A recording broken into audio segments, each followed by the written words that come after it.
Not only does today's guest share the simplest, cheapest and most effective referral marketing idea I've ever heard, but he explains how he organised for one of his clients to have dinner with 5 friends at the feet of Michelangelo's David.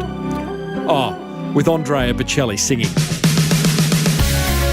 Welcome to the Small Business Big Marketing Show, where successful small business owners share their secrets to take your marketing to the next level.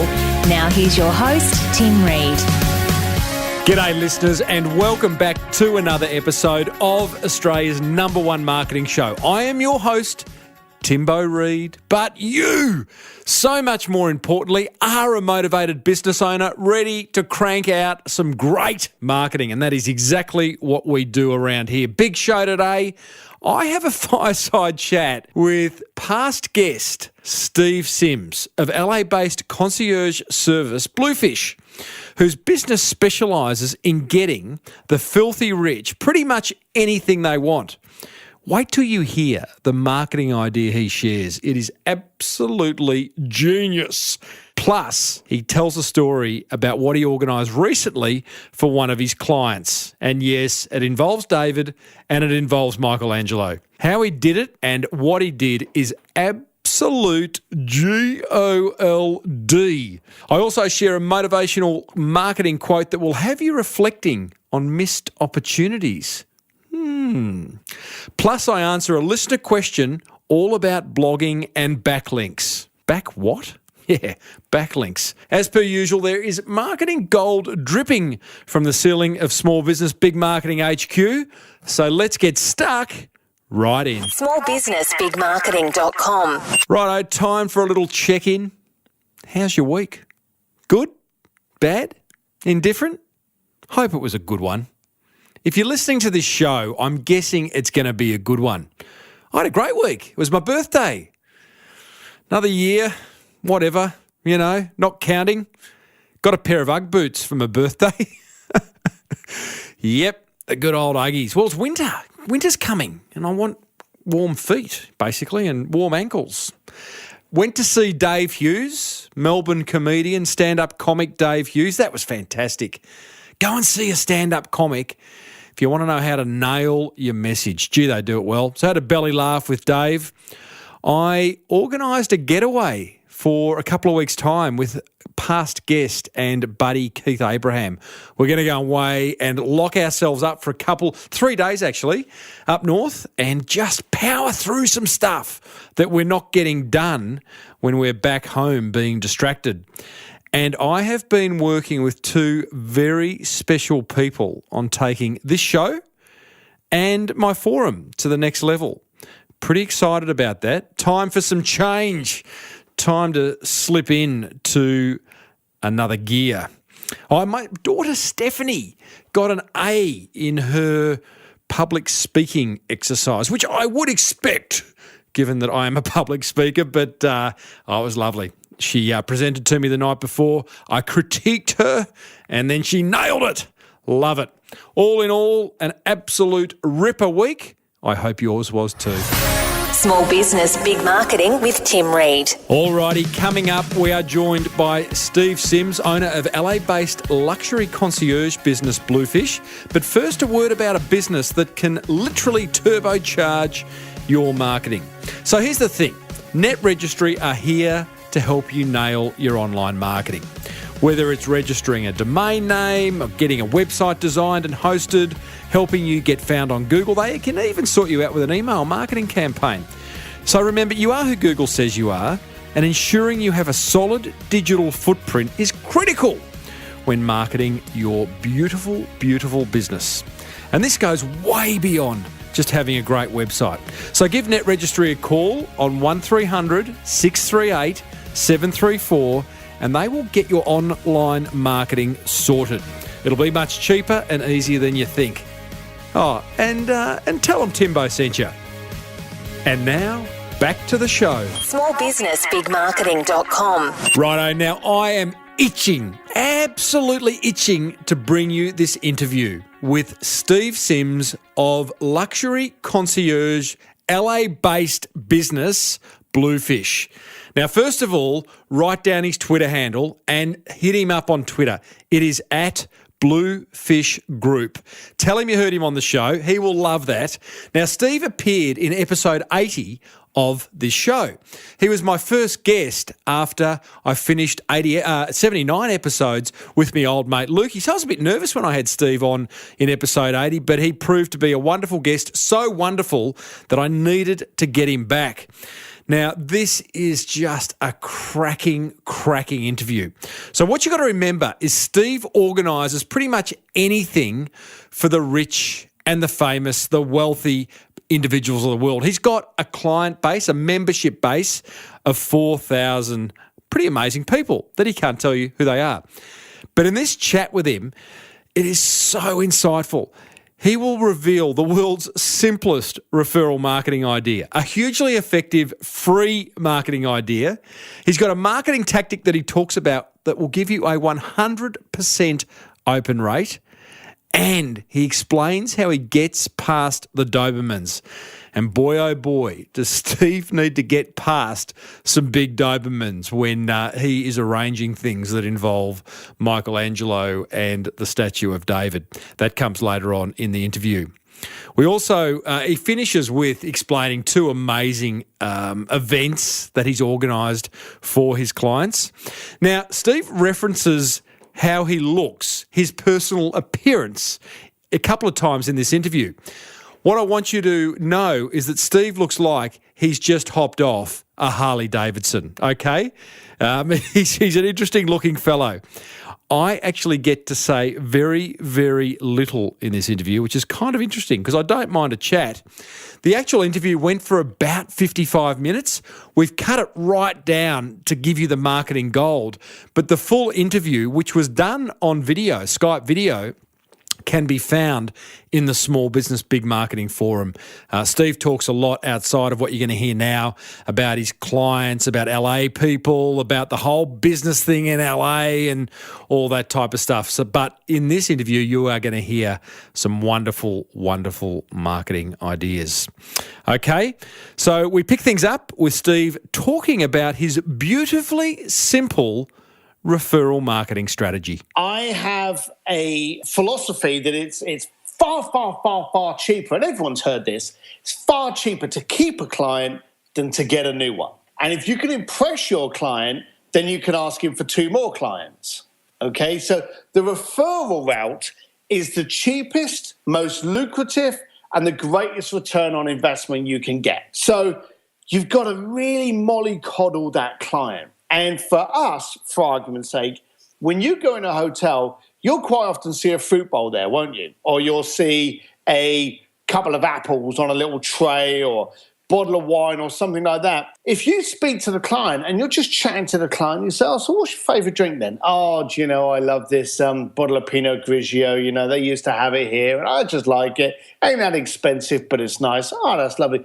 What's your favourite flowers? Oh, I like lilies. Get that little detail, that fine, funny little detail that you can guarantee once you've hung up having a conversation with your client, they forgot they told you. They walk into a room and there's white lilies in there. Or there's that cheap bottle of champagne, or there's that little box of chocolates, or just something like that. Now, 9 times out of 10, us as travel agents, we can talk to the manager and go, look, we've got a great client coming in. We're obviously not buying cheap rooms, so the hotels look after us because we do have a lot of volume through them. But let's talk about it for your clients in a moment that may be, and your listeners that are not in the travel industry. Find something that your client is passionate about, and that's the key word. Not likes, not does for a living, is passionate about. And that can be totally different to anything else. You may find an accountant that's mad on MMA, or you may find an MMA fighter that's absolutely mad on outdoor furnishings. You can find out what they're passionate about and then go and get a magazine or go to a store that sells that stuff, a high-end store, and say, I'd like 10 of your catalogues, please, okay? And send them a catalogue, and you can go, hey, Tim, I know we spoke about outdoor furnishings you got a week, and we were joking about, you got this new house and looking for patio. I found this really cool shop that did this patio furniture. I hope you don't mind, but I've shoved it in the post. I've just sent you this catalogue. You may find something in there you like. Mate, I love it. Now, all that's done is cost you a stamp. It's not even cost you the damn publication, but it shows you think about your client. And your listeners can't see this, okay? But I went to an event a little while ago, and a good friend of mine, a guy by the name of Ryan Holiday, he was going on about his new book, okay? And Ryan's a really cool cat. And he's got Trust Me, I'm Lying and The Obstacle in the Way. And he put down a bunch of these books, and he said, look, if anyone wants to take a book, feel free, So I went up to him and I said, look, I want to grab a load of these. I said, and what I want to do is I want to give them to some of my clients. So I grab about 10 of each, and then I get back and I look through the books and I look at some of my clients. I go, right, I've got 20 books, and all I do is just, and this is the key, this is a big, big key here, Sharpie. Don't type up the address, because this is personal. Get a Sharpie out, handwrite the envelope, put the book inside, even with a little note inside, either written inside the cover or a little slip of paper put in there, and send it to someone and go, hey, Tim, I know we were speaking the other day. I read this really cool book, and I just thought I'd share it with you. I grabbed a couple of copies. I hope you don't mind if I just send you one. You may not even like the book, but the fact that you've got something you can open up, And another one of my little things is I wrap them in butcher's paper. Oh, yeah. Okay? Yeah. I either wrap it in butcher's paper or I wrap it in an old holiday paper, like, Christmas or something like that. So you suddenly get this book in Christmas paper, and it's June, and I just said, hey, Tim, I didn't have any paper. I couldn't wait to run out and wrap this for you, so I just shoved some old Christmas. You don't care, because in your head, you're like, what the hell is this? You're inquisitive. And the key, the absolute key for all of us here in business is to get your client pondering, to get them thinking, and just to be able to quizzically look at you and go, wow, he thought of me? The idiot sent it to me with Christmas paper? It's just quirky. Quite honestly, that shit you remember forever. It ain't expensive. It's real cheap. You've just got to have the mentality that when you go to a bookstore or book opening, a magazine store, and now I'll give you one that's completely free, shall I? Go for it. I'm loving this. So, and I actually did a speech on this a while ago. One of the perks and downfalls of my job, but predominantly perk, is I get to fly around the world, okay?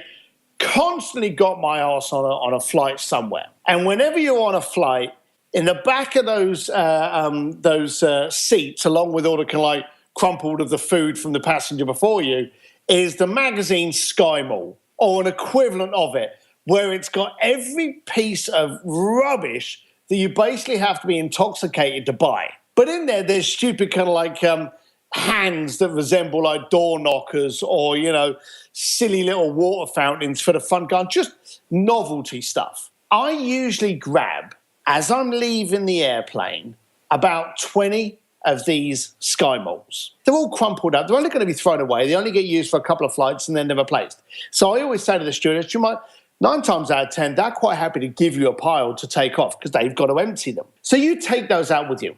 Then you've checked into a hotel. Hotels have stationery. So you go down to the front desk, say, look, I've got some stuff to people. I need 50 envelopes and 50 compliment slips. No problem, sir. So you get this envelope, and the envelope can be from Boston, Miami, Beirut, Rome, Melbourne, anywhere, okay? Even just down the road from where you are. You can even walk down to your local hotel and ask it. You haven't even got to stay in the damn hotel. Hotels love using that stationery. So just go in there and say, here, I'm here on a business trip, or I'm having a business lunch and I've got to send these letters off. Do you mind if I use your stationery? Hotels love it. Just tell them it's for your richest clients. They love that shit. So you get the envelope, you get the Sky Mall, and you rip out this watch that will give you the time zone in every single country you won't go to, or will give you the temperature of a carrot, whatever, a thermometer, whatever these stupid things are, and you get that Sharpie, and I literally travel with Sharpies. I've got Sharpies here. I always have Sharpies, and you can get them in different colours, and you just scribble on it and go, Tim, congratulations on your new house. Look at this, stupid door knocker or something like that. It's just funny. But here's the key. You rip it out. Don't get a Stanley knife. Don't make it a clear cut. Pull it out so it's all a bit jagged. Fold it over. Shove it in the envelope. Write the thing on it and then drop it down at the bottom. 9 times out of 10, I don't understand why this happens. Hotels post this stuff out but forget to charge you for the postage. Okay? So you've got a free SkyMore, free envelope, free compliment slip, and it's got posted for free. Now you're sat there and you get this envelope with my scribble on it. You open it up and inside is this SkyMore with a jukebox so you can stick in your garage or something to help your dog roller skate. Just something funny. And you can say, Tim, I was travelling and thought of you when I saw that. Steve, mate, you have just given all of us so many brilliant marketing ideas, but just hearing you talk about this, I mean, this is a game for you, isn't it? Yeah. And that's why you say you don't do a lot of marketing for your business generally, certainly locally, but this type of stuff, A, it gets you remembered, but B, it's going to get you talked about, isn't it? I mean, this stuff creates word of mouth. And there's the referral stuff. So you're sat in your office or you're sat with your wife or whatever, and you've got a few friends around you, and then all of a sudden the conversation's going, and then the guy turns out, oh, God, I've got to tell you about this fella. Yeah, I went to the Paris Fashion Week last year. Well, the idiot sent me this, and just I often get called an idiot. And I have all of my team do this, but it's always kind of like tongue-in-cheek when they refer to us and they go, I got this cookbook of how to best cook a goat, or just weird and wacky things. And they just find it funny. They tell about it. But you'll be amazed at how many times we get an email saying, hey, I was at a dinner party last night. I spoke to Tim. Tim told us great things about you. I'd like to speak to you about my travel or a couple of bucket dream items I've got. You phone up and then very quickly they go, oh, he told me about this thing from SkyMore you sent him. Or he told me about this funny pen, and just these funny little things that are just there to just giggle and always keep you in the face of your client. There is so much free baloney that's being given around. Yes. And it doesn't cost you a lot just to send it out. And let's take it another step up, shall we? Hey, why not? Why you're on a roll, mate? Why not? Let's go for gold. So if there's companies out there that maybe do a new bath salt, we had a company that I did know in New York. We're doing these really nice, what they were calling bath bombs. They were like this kind of little rubber ball that when it dissolved and, it was real nice fragrance. They're very successful now. They weren't successful when I first met them, and I met them at a trade show. So I said to them, would you like to get your product into the hands of 200 affluent, cool people that could buy your product? And they went, yeah. And I went, great. I'll give you the address. You send them a free bath bomb. And that's what they did. So I've done it with candles. So you can go to your local people in your area and just find a little niche store local to you and just go, look, I'm trying to do this. Thank you. It could be a bottle of wine. It could be a chocolate. It could be anything. And just get it out to your clients. Again, you're showing them you're thinking of them, but at the same time, you're giving that niche company a way of marketing its product into your area. So what you've done there too is, you clearly have an aversion to buying stamps because you're posting your stuff in the hotel that's sending it without a stamp. Now you've gone to these bath bomb people or whoever else and say, hey, listen, what do you do? Do you give them the 200 addresses that you want them sent to? I don't actually. I want to be accurate with that. I never give the address away. I never give my clients. Yeah, I thought so. Yeah, gotcha. And here's on the stamp thing. What I try to do is I try to only pay for the stamps. Therein lies the game. Yeah. You feel as though you've lost. The minute you walk into a post office and buy a stamp, you're like, oh man, I've just lost this game. Damn it, yeah. And then what you do is when you stick them on, and this is a common thing with an entrepreneur, when you've got your envelope, you're told you have to stick it up in the top right-hand corner, correct? Correct. So whenever anyone puts a stamp up there, it's perfectly aligned with that corner. Mm-hmm. Not my envelopes.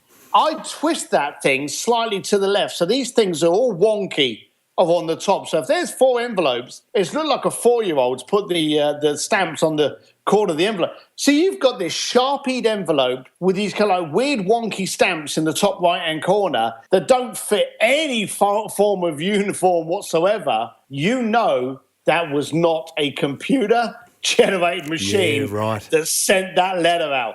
And I guarantee you, and here's where it gets important. And again, we've all spoke about this before.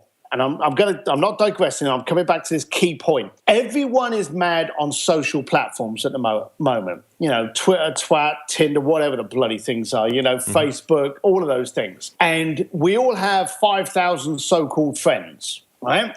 You send out your email list, and the actual open rate of an email list is between 7 to 9%. I'm nailing 33, but hey, I'm pretty proud of that number. That is impressive, okay?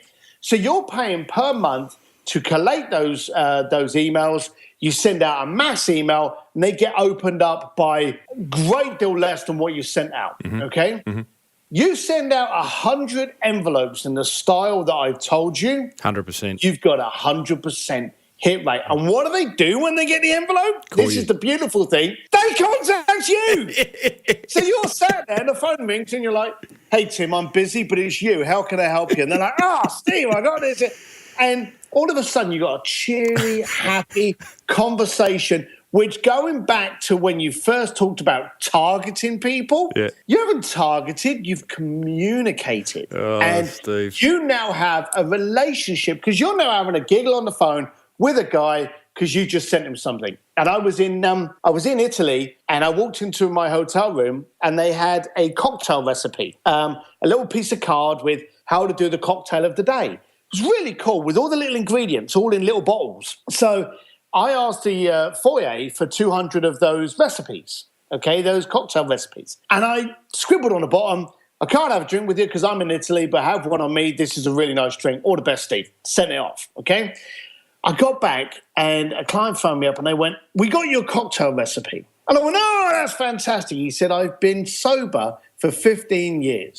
And I said, I'm sure you have, but when people come over, maybe you'd like to give them a cocktail, you know? So, you know, but it was just a funny Now, thing. was he calling you, was he pissed off or was he calling you out? No, not at all. He's having a laugh. The good thing about getting a Sharpie written envelope is you can't get too annoyed about it. Yeah, correct. Tell me, Steve, when you do those envelopes, what are you putting in there that is Bluefish branded? For a start, I don't have any business cards.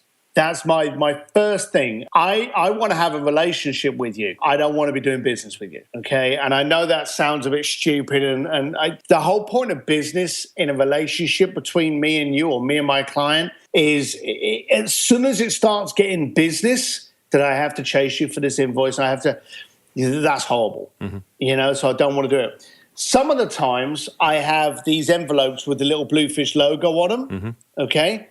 One of the things I bought a little while ago, and I've got a headset on, so I can't go and get it now, and it cost me a lot of money. And I bought it because I'm incredibly wealthy. It was $18 I splurged out, okay? And it's a stamp. It's actually a Bluefish stamp. Yeah, right. That, you know, you could buy them. I actually think I bought it at a company called Stamps R Us online. Clever. And it was $18. And it's already got the ink in it, and you just go ka-chink, and it's slightly faded when it does it. It's not perfect, but I when I give speeches, I talk about the perfections are in the imperfections. So you know that's real. This postmark you can see here is obviously a printed element, but when you stamp it, and it's slightly off kilter, and you can see that you've stamped it, it's got a bit more feeling to it. I don't put business cards in there. I don't ask you to call me. I just, you know it's come from me because somewhere on it I'll put all the best, Steve, and then underneath it. If it's a relationship that's still in its early stages, I may go Steve, and then I may put underneath it, AKA Mr. Bluefish, or something like that. And they will know it's me. So far, you're struggling to spend any money on marketing. Yeah, I know. In fact, you know, none of us might go to Italy in the next 5 years, but hey, why don't we ring a hotel in Florence and ask them to send a bit of stationery back to us? No, you should. You actually should. Joking aside, there's showcases and there's travel showcases all over the world, and where these hotels come to you okay, these travel shows. If you know some of the hotels that are turning up there, then just turn around and say, look, when you turn up, bring 100 envelopes. I have boxes of envelopes because every hotel I go to, and I was down, as you know, I live in Los Angeles. I was down on Beverly Hills the other week, and I was at the Four Seasons, and I was there for lunch. I just went out, I took home 50 envelopes and 50 compliment slips. And it's now become ingrained in me that if I'm in a hotel, I'm leaving with 50 envelopes, okay? And I take them home, and I'm on a flight on Monday up to San Francisco. And part of the rehearsal, and you know what it's like, when you're trying to lose weight, you exercise. You exercise for 2 weeks, and then it becomes a habit, doesn't it? So if you just force yourself to do this 3 or 4 times, it becomes a habit, okay? And then when you don't do it, you're kind of like, there was something I had to do. I will, on the plane, take my envelopes. I've got 2 hours, 20 minutes to kill. I really don't want to be staring at a 5x5-inch TV screen in front of me. So I'll just get the Sharpies out, and I'll just write loads of envelopes. And I will just write them all out, stick them in there, and then on the way home, I'll fill them. And that'll be it. When I get home, they'll be done. So that's my flight. So I have not wasted my flight time. Have you got a strategy for who you're sending these to? Because you've got 4,000 clients. I'm thinking about how it's going to apply to my business and looking at the spreadsheet that I've got for speaking bureaus and other people who need to book keynote speakers. And I go, well, right now I'm trying to hit each one of them each month. Do you kind of go, oh, I haven't sent something to her for 3 months, or how does that look? Yeah, what I've done is we've all got CRMs, we've all got these client management systems, okay, and they're there to look complicated. So I actually have all of my clients on an Excel spreadsheet, okay, the name and the location. And what I'll do is I'll color code it. If I'm sending something out and maybe it's on gardening, and as you get to know your clients, even though we've got 4,000, just under 4,000, I would probably say that out of those, my personal clients are probably around about 300. So I've only got to worry about 300, okay? If you've got enough staff, they look after the other one. So and when I've got a client that's maybe working with one of my team that suddenly starts doing a lot of interesting stuff, I'll reach out and I go, hey, I see you're working with Vanessa. That's absolutely fantastic. Just want to say thank you for being part of Bluefish and making us cooler than we were last week, Just something like that. And then all of a sudden that's a connection. And then maybe you'll send him a book or something and just say, hey, I hear Vanessa organised a big travel for you. Here's Tim Reid while you're flying. So you just start making notes, and then you can color code them. And then the next time you come along, you look at this and you can see all these yellow lines, and then you go, all right, I'll do all the others that I haven't. So you can pick and choose who you're doing. And I just make it colorful because I'm a visual guy. Yeah, gotcha. Okay, so when I look at a sheet, I may see red and yellow, but then there'll still be some that haven't gone out. And then maybe if I've got a long flight, especially international, I'll hit all 300. Yeah, gotcha. Love it. The thing is, how long does it take to do? It doesn't take a long time. But if you could guarantee that every client you reached out to contacted you, that's worth its weight in gold. Well, you do it every day of the week. Steve, I'm not going to ask you for any more marketing ideas because you've just shared absolute ripper. But what I'd love you to share before we finish up is you do a lot of interesting stuff. Yeah, you book a lot of travel. I guess a large percentage of what you do is just booking nice airfares, nice hotels, nice restaurants. But I'm sure you also organise through Bluefish some pretty crazy things for some very interesting people. Feel free to name drop. You don't need to. I'm sure client privacy is everything. But give us one that just kind of is top of mind and something you've organised for someone that's top of mind. I'll give you 2 that were done last year in October that if I mentioned names, I would probably be buried somewhere. So I had one client that wanted to get married in the Vatican and blessed by the Pope. While I was in Rome handing that, and it took me 3 months to be in Rome to get everything put together, while I was in Rome, I had this guy contact me, another client, said, I want to go to Florence and I want to have, and I'll send you pictures on this, and he wanted to have an exclusive restaurant in Florence. Florence doesn't do exclusive restaurants. It's all kind of like, family style, which is what makes it so beautiful. So what we did was we took over the Accademia, which is the most prestigious museum gallery in Florence. And we set up a table for 6 people at the feet of Michelangelo's David. David, yeah. So we set up a dinner at the feet of David, and then halfway through, because we're in Italy, I thought we better get him some dinner time entertainment. I brought in Andrea Bocelli to sing to him during the dinner. No. Oh, mate, yeah. That was pretty cool. I've got to admit, that still gives me goosebumps. I did that last year, and I remember being stood there. I pulled that together in 2.5 days, and I was sat on the plinth behind David with Andrea Bocelli and his wife, Veronica, and we're chatting away. And then I'm not kidding you, like being hit by a train, because I'm a kid. I'm doing this for shits and giggles. I'm having fun. It suddenly hit me where I was and who I was with, and the tingles were just insane. And I said to him, I said, I can't believe it. I've just now realised what I pulled off. And it was so exciting. The first thing that comes to mind is that money talks. So if you've got enough budget, then you can do any of that. Was that the case in getting those two things to happen? I actually think I was always a great believer in that statement. And to a very long length, it's still accurate. But money doesn't always talk. You need to have the credibility and the positioning. And like the academia, you phone up a museum that's subsidized by the Italian government and you try to buy it out, they couldn't give a rat's ass about you. They don't care about you. I couldn't even speak Italian, okay? But if you phone up and say, hey, look, you know, I've got this dream and I want to speak with you for a second to find out how we could make this dream come true. You know, it's really exciting. What would have to happen to make this the most memorable night in existence? And if you can get them locked into that passion, if you can get them on the same Kool-Aid as you, then paying the bill's secondary. They know you're going to pay the bill. You've got to sell someone that there's passion behind it. If I just turn around to you and go, hey, get out of your house tomorrow, I'll give you $20,000, you twat. Now, that's rude. Bottom line of it is you're going to go, well, I don't want to do that. You know, I don't like this guy. But if I phone up and say, hey, look, I've got these guys and they're dying to meet you for dinner and they would do almost anything to be with you. I want to make this dream happen. Tim, how can I get you to spend an hour with these entrepreneurs? How can I get them to benefit from you?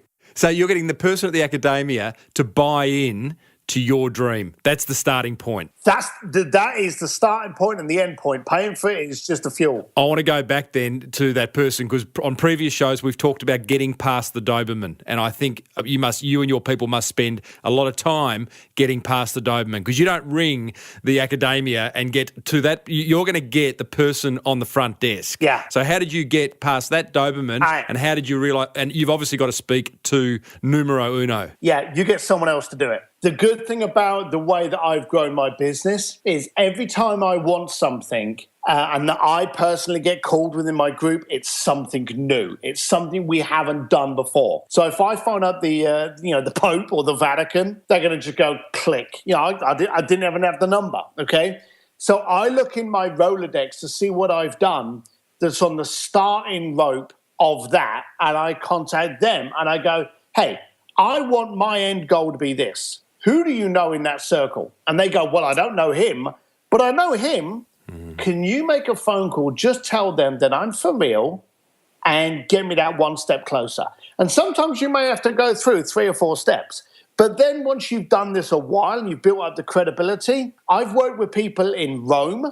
I've worked with people in Florence. I've never worked with anyone in the academia. Never worked with anyone within Bocelli's camp before. But I had worked with someone in Poland that had worked with an event that Bocelli was at. I made a call to them. They made a call to the Bocelli family. Bingo, I got my leg in there. This is 6 degrees of separation between you and anyone in the world. There, you can get to that person with 6 calls. As long as, and this is the thing that you've got to maintain, you're credible. This is the only thing I ever tell my kids. Do what you say you're going to do, okay? That's the only thing. If you do that, you're credible. You may not be the richest person in the world. You may not be the smartest person in the world, but you're trustworthy, you're credible, and you're reliable. And when you ask for something and someone knows you are, that's when you start getting the goal. So did the academia charge a fortune? The good thing is they didn't go over the top because they bought into the dream. So they were sold on the whole passion of the event and the exposure it would give the academia and how beautifully refined. Having Andrea Bocelli turn up to sing was also a beautiful thing for them. So, yeah, they bought into the whole dream. So I remember when they were looking at it, they were thinking, well, we have so many people come through in for an hour. You're going to need the academia for 3 hours. This is how much money we usually make over those 3 hours. Yeah, but it's 9 o'clock at night. You're not open then, so this is free money. yeah, that's true. So maybe we could. So there was that little bit of negotiating. So I would say that I actually got it for far cheaper than it would have been. But at the same extent, everyone bought into the passion way before they did the price tag. How much? I'm not going to give that away. Unbelievable, mate. They are just, goodness me. Oh, I've got so many questions. I'm going to have to get you back another time, mate. I mean, you're in a very small group of people who have come back onto the Small Business Big Marketing Show twice. But, mate, I would There love... you go, my life. I've arrived. I'm there now. Oh, I love your passion. Mate. You have shared some gold. Thank you. I'm going to go and implement now. I can't wait. I have to get you off the line so I can go and start implementing. I actually do get people contact me saying, hey, I did this and this is what happened. There's a great guy down South America that actually owns a carpet business. And he started doing it and then started telling me what he was doing. It was wonderful to hear. So please just action it. Well, what about that? What can I say? Did you get a lot of marketing gold from that? I have already gone and bought my Sharpies to start implementing that wonderful referral marketing idea Steve shared. I want to share my top 5 learnings from that chat with Steve, thanks to the very good folk at Netregistry. And by the way, hit Steve up on Twitter at Bluefish Group. You can check his website out at thebluefish.com. My number 1 learning, not in any particular order, I thought there was some gold in there. Number 1, implement his referral marketing idea. Start collecting hotel stationery, buy some Sharpies, and go for gold, team. Number 2, let's all make better use of our networks. You know, I loved how Steve just makes such strong use of the people that he knows in a way that, I guess, gets him what he wants. Number 3, believe that anything is possible. I mean, to organise what he did at the Academia, to organise what he did at St. Peter's, some of the other stuff that he talked about that he's organised in episode 80 of this show involving Angelina Jolie and Victoria's Secrets models. Off the charts. Go back and have a listen to that. I'll put a link in the show notes. Number 4 learning, get others to believe in your dream. That's how you get past the Dobermans. And number 5, credibility. He makes a really good point about credibility. Do what you say you are going to do. So if you implement any of the ideas from this episode or past episodes, please let me know. Please, I'd love hearing the successes you have as a result of listening to this show. You can comment in the show notes, or even better, join the Small Business Big Marketing Forum over at crankmymarketing.com. Small Business Big Marketing with Tim Reid. smallbusinessbigmarketing.com. Mark Twain once said, 20 years from now, you will be more disappointed by the things you didn't do than the ones you did. So throw off the bowlines, sail away from the safe harbour, and catch the trade winds in your sails. Righto, if you haven't got enough marketing gold from this episode, let's tackle a listener question. This one is from Mark Kavanagh. He's a Sparky and his business is MC Electrical. Mark says, hey Timbo, I have blogged once a month or so since 2013 over at mcelectrical.com.au on your good advice. Well done, Mark. Recently, I convinced solarquotes.com.au, the most popular independent solar site in Australia, that I should start blogging for them. My main idea is to get backlinks for my page. That's good for your website. More to the point. Well done. That's a good... So basically what Mark's doing is getting other websites to link back to his website. That's a good idea. So my question, Timbo, is this. Are backlinks effective? How effective is blogging for someone else's page? Are there more effective ways? Great questions, Mark.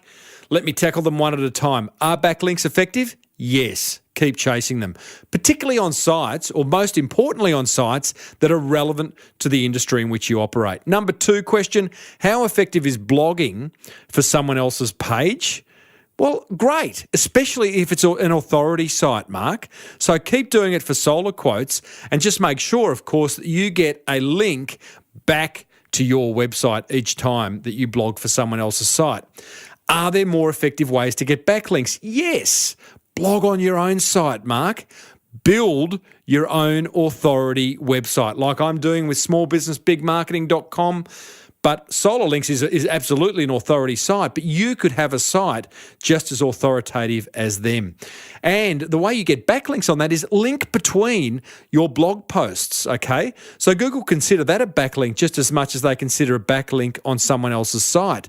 So make sure that you link between the various posts on your own website. That's a really good thing. And then actively market your posts.